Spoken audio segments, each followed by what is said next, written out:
Buffett के और बाकी लोग जो बोलते हैं उनके प्रिंसिपल समझो। शेयर को समझने के तरीके हैं। आप हर एक शेयर को गूगल पे जाके लिखोगे ना, उसकी डिटेल आ जाएगी। तो उस डिटेल में वो क्या चेक करना होता है, सबसे पहले किसी भी शेयर को अगर आप सर्च करते हो, जैसे मान लो मेरा फेवरेट शेयर है, मैंने अभी आप थोड़ी देर पहले बताया इंफोसिस, मैं लिखूंगा गूगल पे इंफोसिस की जब हिस्ट्री निकल के आएगी तो उसके बारे में सबसे पहली जो चीज मुझे चेक करनी है वो क्या चेक करनी है, वॉरेन बफेट कहते हैं सबसे पहले आप क्या करो, अच्छे से उसका रिसर्च करो कि वो कंपनी फंडामेंटली कितनी स्ट्रॉन्ग है। सबसे पहले आपको उसका ROE देखना है। ROE क्या होता है, रिटर्न ऑन इक्विटी।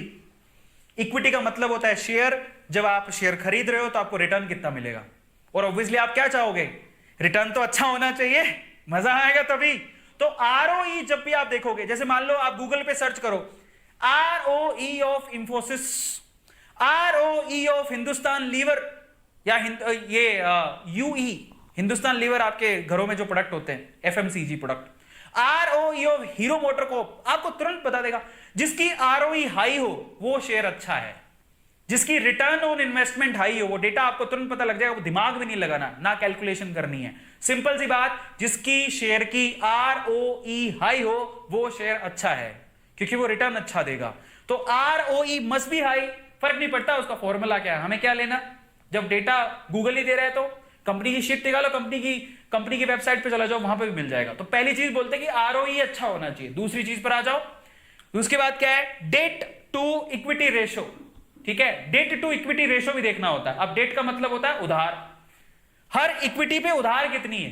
तो आप क्या चाहोगे कि जिस कंपनी में आप पैसा लगा रहे हो उसके ऊपर उधार अगर ज्यादा है तो वो तो बर्बाद है, वो तो उधार ले रखी है, क्या पैसा लगाऊं, तू मेरा पैसा लेगा तो उधार चुकाने लग जाएगा, कल को तेरा कुछ हुआ नहीं, मेरे तो पैसे बर्बाद हो जाएंगे। तो आपको क्या चाहिए कि कंपनी की जो डेट टू इक्विटी रेशियो है वो कम होनी चाहिए, उधार नहीं होनी चाहिए ज्यादा उसके ऊपर। कंपनी में उधार नहीं, कई कंपनियां मिल जाएंगी आपको जो जीरो डेट पर है, कोई कर्जा नहीं है उनके ऊपर। अगर किसी कंपनी में कोई कर्जा ही नहीं है और फंडामेंटली उनके प्रॉफिट अच्छे हैं, वो कंपनी अच्छी है। तो आप जाके जब सर्च करोगे कि जाओ बताओ इंफोसिस का डेट टू इक्विटी रेशो कितना है, दैट मस्ट बी कम, दैट मस्ट बी लो। अगर वो कम है तो वो कंपनी अच्छी है। ये दूसरा फंडामेंटल है किसका, वॉरेन बफेट का। ये टेक्निकल फंडामेंटल्स है जो आपको पता होने चाहिए, समझ रहे हो, क्योंकि अब आप शुरू करने जा रहे हो और एक गणित पता होनी चाहिए। आप फॉर्मूला छोड़ो, आप ये याद रखना ROE हाई होना चाहिए, डेट कम होनी चाहिए। तीसरी सबसे इंपॉर्टेंट चीज है, जो सबसे इंपॉर्टेंट है वो क्या, जो कंपनी प्रोडक्ट बनाती है उसकी प्रोडक्ट की कॉस्ट क्या है और वो कितने में सेल करती है। मान लो प्रोडक्ट की कॉस्ट है 500 रुपए, सेल करती है 1000 रुपए, प्रॉफिट कितने का हुआ, 500 रुपए का। तो product sale minus product cost, profit कितना है, ये है सबसे इंपॉर्टेंट कि कंपनी को प्रॉफिट कितना हो रहा है।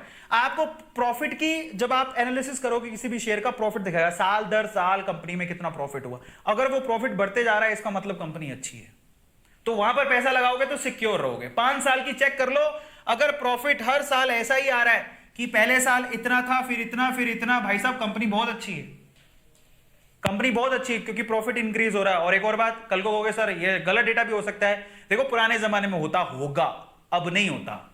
सेबी बैठी है, एक बहुत बड़ी ऑर्गेनाइजेशन है, रेगुलेटरी है इंडिया में, कुछ फर्जीवाड़ा होता है तो कंपनी ब्लैकलिस्ट कर दी जाती है। तो आजकल वो फर्जीवाड़े नहीं होते, तो आप चिंता मत करो। आप ये मत सोचना कि ये तो डेटा गलत भी हो सकता है, कोई गलत डेटा नहीं देगा। आज के टाइम पे कोई भी कंपनी के लिए बहुत सख्त रूल्स रेगुलेशंस हैं। अगर कहीं भी कंपनी डिफॉल्टी पाई जाती है, देखो एक्सेप्शन केस की बात नहीं करते, सजा मिलती है हर किसी को, अगर कहीं भी कुछ भी गड़बड़ पाई जाती है तो कंपनी तुरंत ब्लैकलिस्ट हो जाती है, वो मार्केट में काम नहीं कर पाएगी, इतने सख्त रूल है।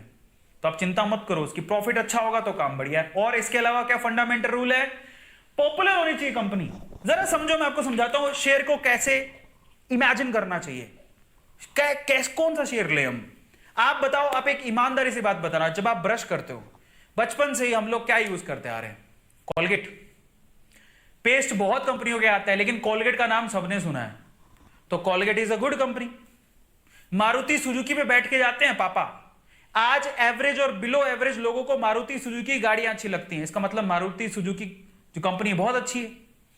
कहां कब से सुनते आ रहे हैं, SBI बैंक, भाई साहब अगर आपके पुश्तों में किसी ने अकाउंट खुलाया होगा तो स्टेट बैंक ऑफ इंडिया के किसी ब्रांच में खुलाया होगा, आज भी चलते आ रहा है। तो ऐसा बैंक बर्बाद होगा नहीं, गवर्नमेंट का बैंक है, फंडामेंटली स्ट्रांग है, बैंक बहुत है, लेकिन आपका भरोसा सबसे ज्यादा किस पे होगा, प्राइवेट बैंक में बात करोगे तो एचडीएफसी, आईसीआई, इनमें बहुत भरोसा है क्योंकि बैंक बहुत अच्छे हैं, इनकी फंडामेंटल स्ट्रॉन्ग है। गवर्नमेंट की बात करोगे तो आपका यकीन सबसे ज्यादा किस में होगा? एसबीआई। अभी बैंक कहां जाएंगे?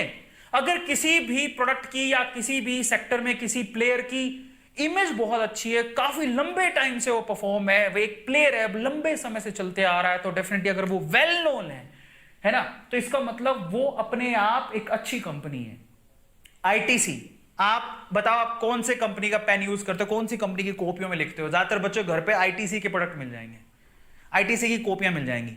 कोई सिगरेट विगरेट वैसे स्मोकिंग करनी नहीं चाहिए, अगर आप स्मोकिंग करते हो तो ज्यादातर स्मोकिंग के प्रोडक्ट आईटीसी के हैं, वो टोबैको कंपनी है। बट उसके अलावा आईटीसी के बिस्किट आते हैं, कॉपियां आती हैं, और पता ना जाने आईटीसी के होटल्स भी हैं। आईटीसी इतना डाइवर्स शेयर है, और आईटीसी का शेयर कितने का है? एक शेयर 230 रुपए का। इतनी बढ़िया कंपनी है, हालांकि वो हिलता ही नहीं है, वो 180 से 250 के बीच में रहता है वो शेयर, लेकिन वो फंडामेंटली बड़ी स्ट्रॉन्ग कंपनी है। उसके डिविडेंड बड़े अच्छे होते हैं। डिविडेंड का मतलब होता है अगर आपने शेयर खरीद के रखे हैं तो हर साल जो शेयर होल्डर्स होते हैं उनको वो कुछ ना कुछ पैसा देते हैं पर शेयर, तो एक तरह की कमाई है जो आपको मिलती है, समझो। तो यहां पर अगर कोई फंडामेंटली स्ट्रॉन्ग कंपनी है, अपने आसपास देखो, जरा ढूंढो, कोलगेट किसका है? कोलगेट पाल्मोलिव का है ना। और हिंदुस्तान लीवर के आप इतने प्रोडक्ट यूज करते हो, एफएमसीजी कंपनी है, कहां जाएगी वो कंपनी? इतनी बढ़िया ग्रोथ रहेगी उसकी, वो आज के 10 साल पहले भी थी, 10 साल बाद भी रहेगी। क्या ऐसी कंपनी कहीं जाएगी? नहीं। समझ, रिसर्च करो। वॉरेन बफेट यही कहता है कि अच्छे से रिसर्च कर लो, कंपनी फंडामेंटली स्ट्रॉन्ग है कि नहीं है। आप कितना यकीन रखते हो? अपने घर पे देख लो, बहुत सारे ऐसे प्रोडक्ट मिल जाएंगे जिनके शेयर्स मार्केट में लिस्टेड है। बस यही है मंत्रा, और कुछ नहीं है। और जब आपको लगे कि किसी एक पर्टिकुलर एरिया में बहुत सारी कंपनीज हैं, तो उनमें फ्लैगशिप किसके पास है? सबसे टॉप की कंपनी कौन सी है? उसको पकड़ो। कोलगेट टूथपेस्ट में आप, कोई भी बच्चा जानता है, आज टूथपेस्ट कोई बोलता भी नहीं है, बोलता है कोलगेट ले आना। नहीं बोलते क्या? कभी पापा को बोला पापा कोलगेट ले आना, पापा चाहे लाए दूसरा प्रोडक्ट, लेकिन कोलगेट से समझ जाएंगे कि उसको दांत घिसने के लिए पेस्ट चाहिए। टूथपेस्ट का नाम ही कोलगेट है, एक दूसरे के ऑल्टरनेट है। चाहे मैं पेप्सोडेंट खरीद के लाऊं, लेकिन कोलगेट के नाम से समझ है, पापा कोलगेट ले आना, हाँ कोलगेट, अच्छा समझ गया, तो दांत घिसने हैं, वो समझ जाएंगे। समझ रहे हो? फ्लैगशिप है इनके पास, तो कहां जाएंगे? कहीं नहीं जाएंगे।